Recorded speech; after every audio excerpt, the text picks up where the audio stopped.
Hey everybody, let's see if we can use this jig. Little gimbal. Okay, so I'm getting some questions. These are kind of rookie questions, but I think it makes a pretty good video.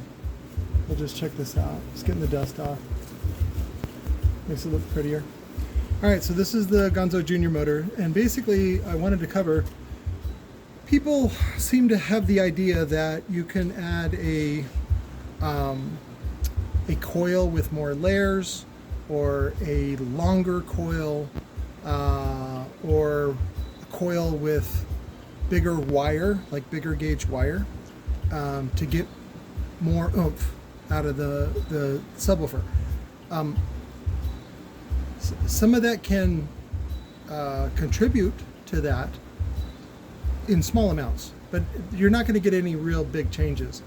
The biggest change that you get is just to make the magnet have more BL. Now there's a couple of different ways. So BL is B, which is the magnetic force, the flux in the gap. So this is the positive and this is the negative. See, the negative comes back from this up to the center. And so you get that field across there. And when the coil floats in there, it pushes it back and forth whenever there's a signal applied to the voice coil terminals. So you could do the other thing too if you're able to vary the field. You could have just a standalone coil, or even a variable coil. You could have a signal on this as well. It's difficult to sync them up, but you'd want to sync them up with some sort of DSP or some sort of computer that can monitor everything like that. But again, though, that's very difficult to produce. This is much cheaper just to have a stationary magnet. This is a energy bank. This stores the energy, these magnets. Once you zap it, it's basically good for life. And as far as the length goes, you can, let me show you. This is my 8-layer. This is all copper. Having it be copper helps. A lot of times designers, engineers will use aluminum for the weight properties. Sometimes they'll use it for the cost, because it's a much lower cost than copper. Remember that copper is on it's on the commodities market, so it's a commodity. The price varies. Aluminum is subsidized by the government, so it's always cheap. So okay, so how do I explain this? So in some cases, you want to use aluminum, right? Because you can use a softer spider, which also helps with the cost of things. Sometimes you want to use copper for other reasons. Again, for mass, for things like that. It just really depends on what materials you have available and what you're trying to do. Now, if you make it heavier with a sort of a soft spider pack, that can lead to a higher Q. Not that that's a bad thing. It just it ends up being what do you call it? More, well, it's how do I say this? It kind of limits the passband in a way. Let me hang on.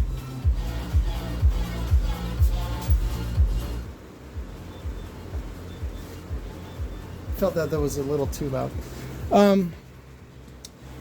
So the best thing I can tell you when getting more, okay, it's always a compromise, right? And then there's Hoffman's iron law, which is if you have a weak magnet, you need a large enclosure.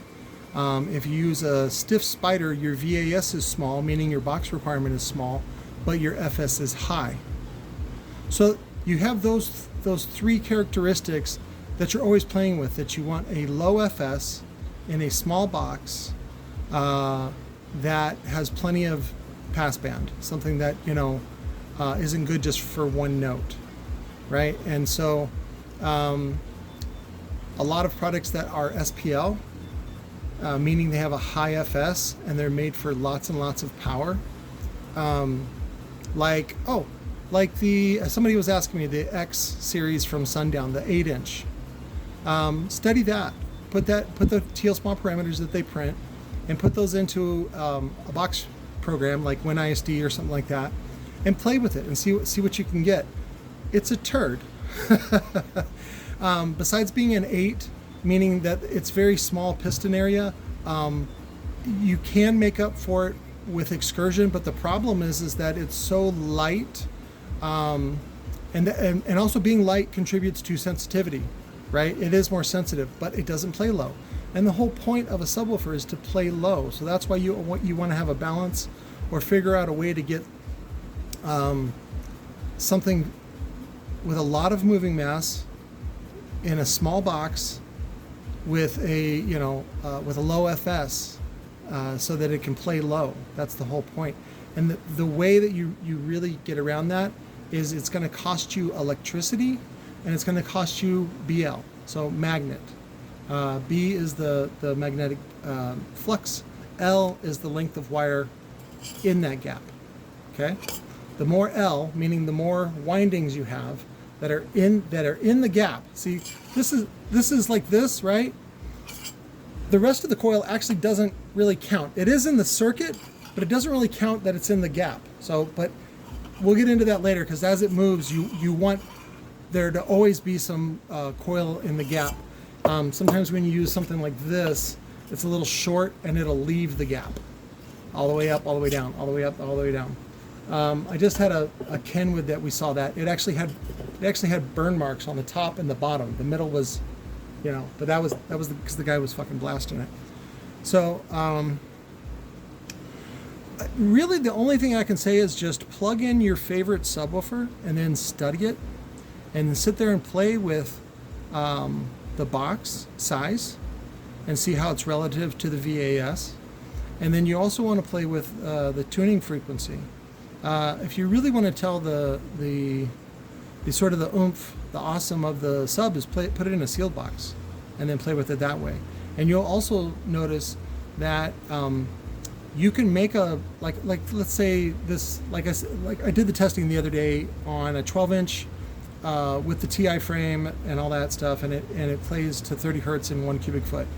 So that's you can put that in a sealed box or ported box. It's going to be pretty much the same. The thing about a ported box is what that does is it adds a low frequency whistle, right? Which is what the port is. It's a whistle. And sometimes overall that contributes to the overall sound. And sometimes what you can do is use that port when you're looking at your frequency response. Over here, you can use that to boost it up. Basically, I have my invisible frequency response chart that shows the roll-off of a subwoofer. And technically, ported boxes are cheating because you're using an external device to sort of extend the band, the pass band of the subwoofer. If you want to be super like say raw and just sort of minimalist, just see what it does in a sealed box. That's really what you're doing. And then it's not going to sound great. I can tell you that right now. Just because people tend to want a certain level of performance and at certain frequencies. And so what you can do in a sealed box is basically boost. Use an equalizer, whether it's a 1-band equalizer or 2-band or 3-band or 31-band, it doesn't really matter. What you want to do is boost the frequencies in the area that you want to hear more of. And there's not really anything better, like a ported box versus a sealed box. They pretty much do the same thing, especially when you look at the performance, like overall, like SPL performance, like, and you can do this yourself. You can sit there and chart it at home, where you play the frequencies and then you record them on an SPL meter. And so you do like 24 hertz, 25 hertz, 26 hertz, 27 hertz, and then you plot them on a little graph, and you can see the response. That's basically what a computer does instantly, and that's why it's nice to have that available to you. But if you don't have that, you can just use an SPL meter, whether it's one built into your phone. They have apps now for that. It uses the microphone as a pressure sensor. And then they also, you can just use the old like Radio Shack one. I don't know if you probably buy them online. A lot of those patents that Radio Shack had too are expired now because they went out of business, and so you're going to start seeing a lot of cool stuff come out of China. I've seen a bunch of cool crimpers and things like that that normally weren't available on the market, and they were like super expensive, like $500 for a pair of crimpers. But so anyways, you can see the difference between a ported box and a sealed box, and a sealed box with equalization, and then you can also see the difference of a ported box with equalization as well.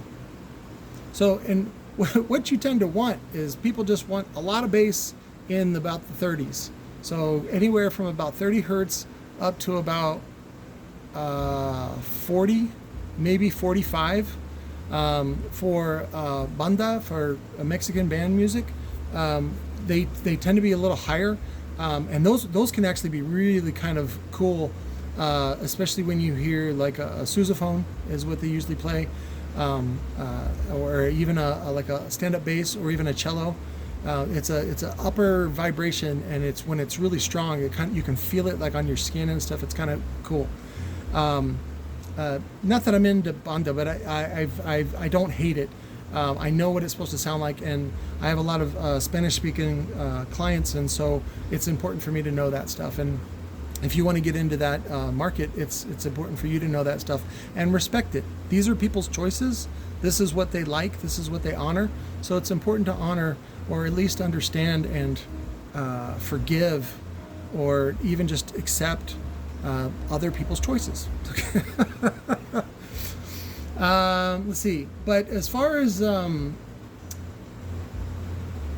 well, like, okay, so this gap is actually pretty big. I think the ID on the washer is 85 millimeter, and I made it for like coils like this, which is an 8-layer. This is the one that Lord of Bass sells. Let me see, get the part number for you. 130406. This is the D2 one that he sells for. He sells it as the Sundown X. It's or Z. The X one is 50 millimeter. And it's aluminum. I think this one is, yeah, it's aluminum, and then they put copper strips on it for ease of solder. Little trick right here, you want to make sure you rough these up. I finally grabbed it from the house, so I'd sawing my toenails and stuff. What you want to do is just kind of brush this up. You can use that to shine it up and get the any what's it called? Oxidation, rust, whatever you want to call it, tarnish. You want to get that off, and even if it exposes the copper layer, that's great. That'll help solder it. And then what you want to do on these is you want to tin them as well. So basically, I can just tin it for you real quick. You get your soldering iron, and what you want to do is just kind of hold it to it, and then you can just add a little bit of solder, and you want to just kind of rub it around, right? It rubs the lotion on its skin like that, and it'll kind of soak into that, and then when you're ready to solder, it's good to go. It'll solder much quicker and easier than waiting for everything to get hot. So that's just a little prep on those. But you know, you could use like a low current, a low resistance, high current coil that with really big wire. Like I think Lord of Bass for a while had the dual 0.25 ohm coil, which is very large wire, very large aluminum wire, and it has a pretty big, I think it's 83 millimeter on the OD, if I remember right, and that would be a good match for this motor. But also, again, the more layers, the more windings, it helps, and also the more material that's there helps. With thermal capabilities, meaning like sometimes if you put a 4-layer in there, I think this is a 4-layer, yeah. It just doesn't last. It doesn't take as much abuse. I don't want to say it doesn't last as long, because if you don't abuse your subwoofers, they last forever. It's a weird trick. The biggest thing that woofers blow is just because people ask too much of them. They're having a good time, and they always want more. And if you don't learn to control that, you're going to blow your subwoofers every time. It doesn't matter if they're $1,000 subwoofers. I've met many idiots that spend $20,000, $30,000, $40,000 on a system, and then they get mad that they can't just turn it all the way up. and make it dummy proof. That requires so much more money and to get that kind of performance and still be dummy proof. And it's really a waste because there's a lot of really great performance that you're missing out on.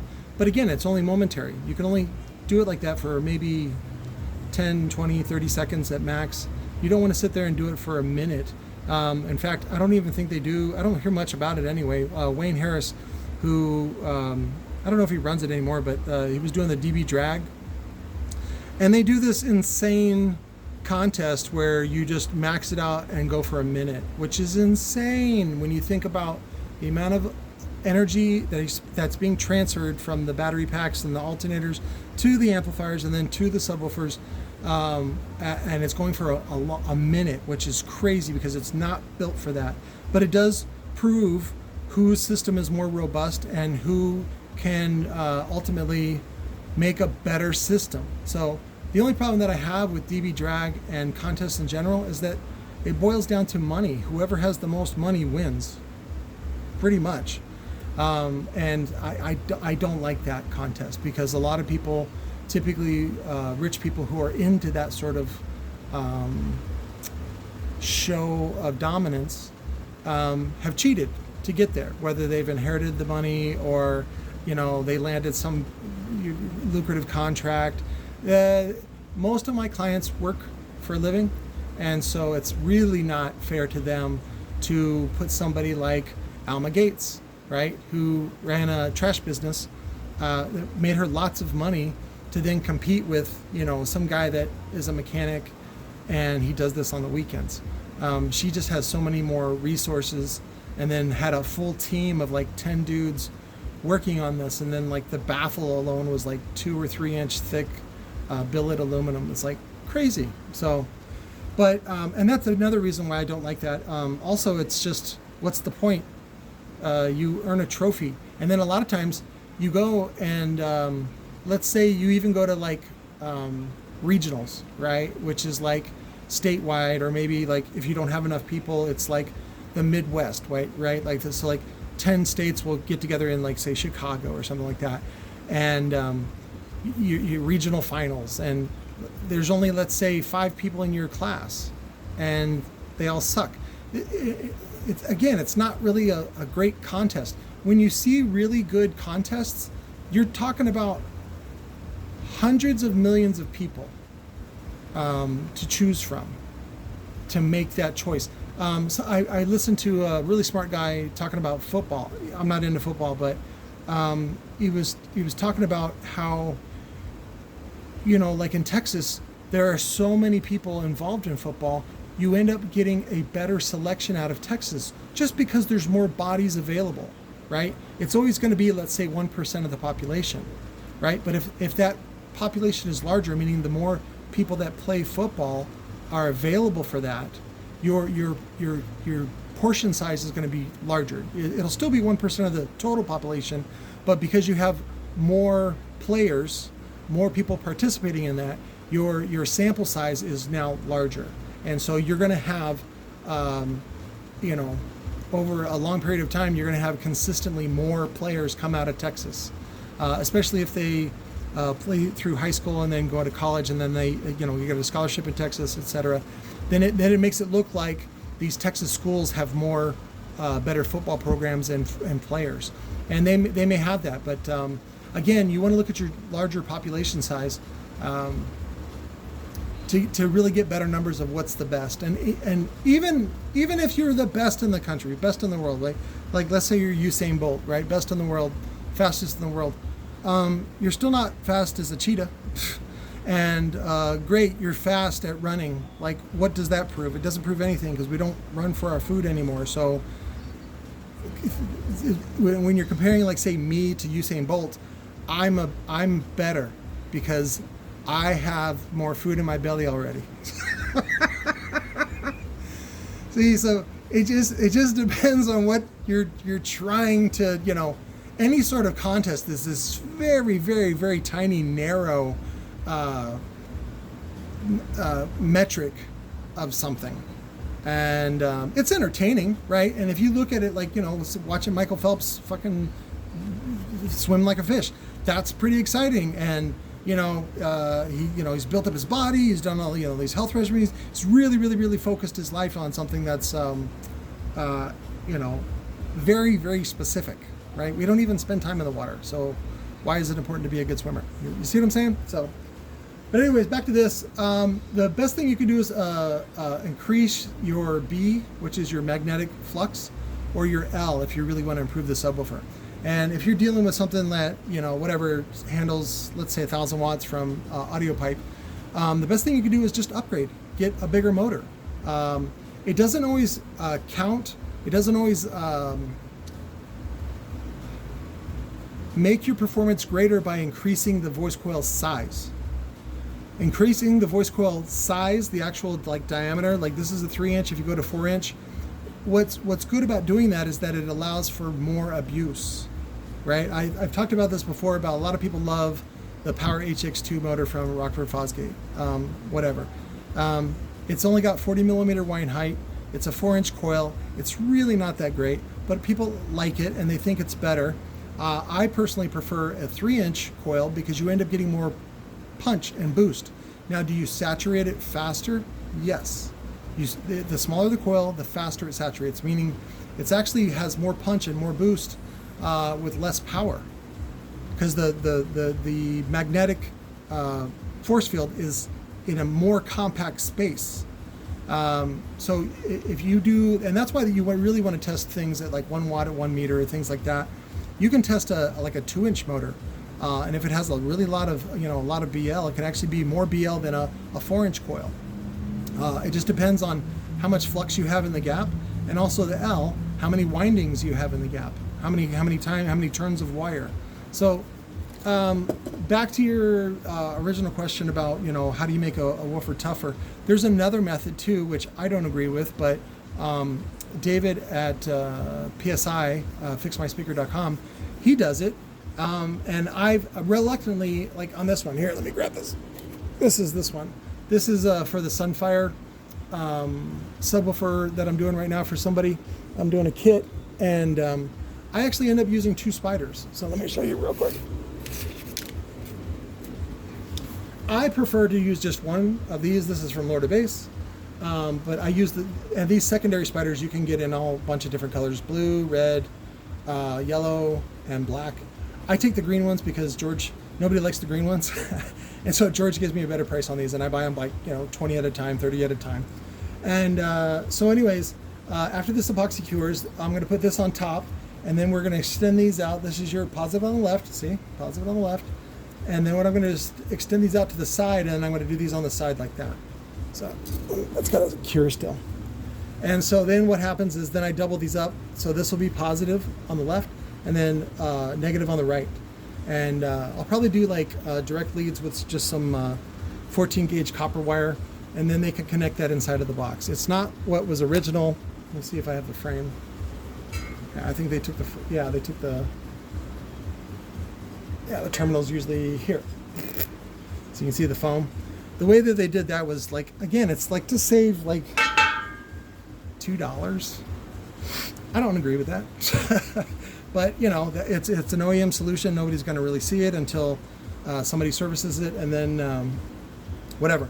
And then some of the Chinese versions that were made by Hivi, HIVI, those use push terminals and some other stuff. But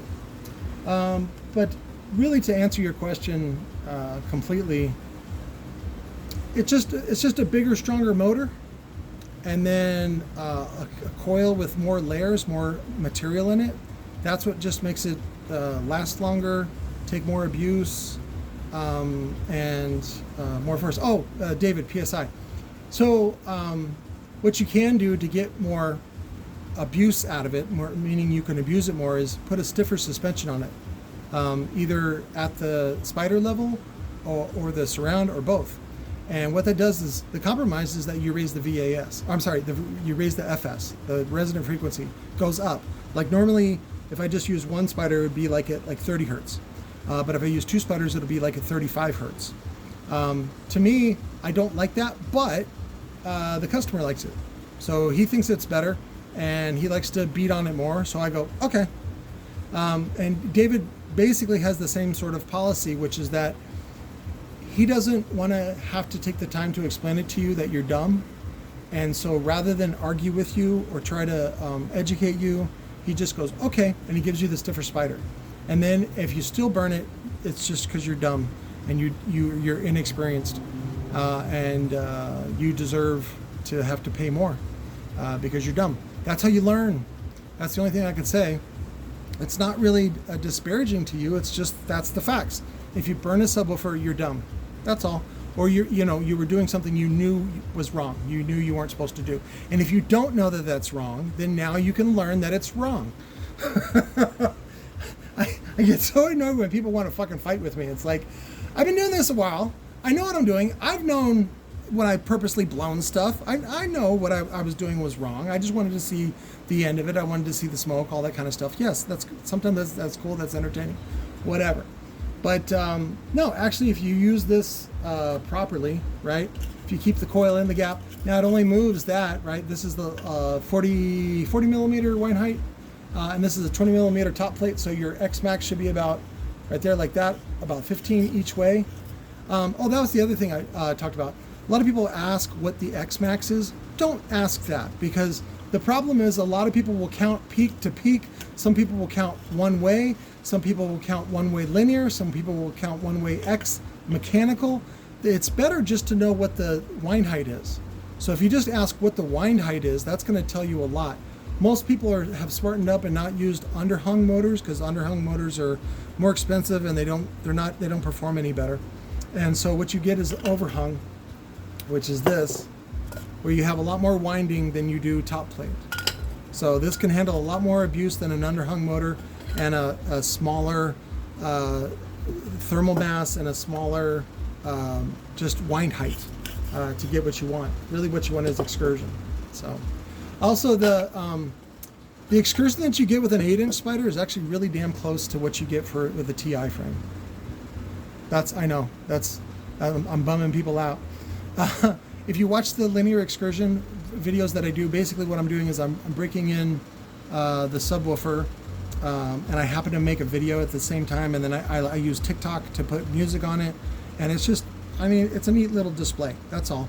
But if you look at the actual linear excursion that you're getting, it's right around 2.5 inches. Whether it's 8-inch spider or a 10-inch spider, you're not really getting that extra excursion. But some people feel like they are.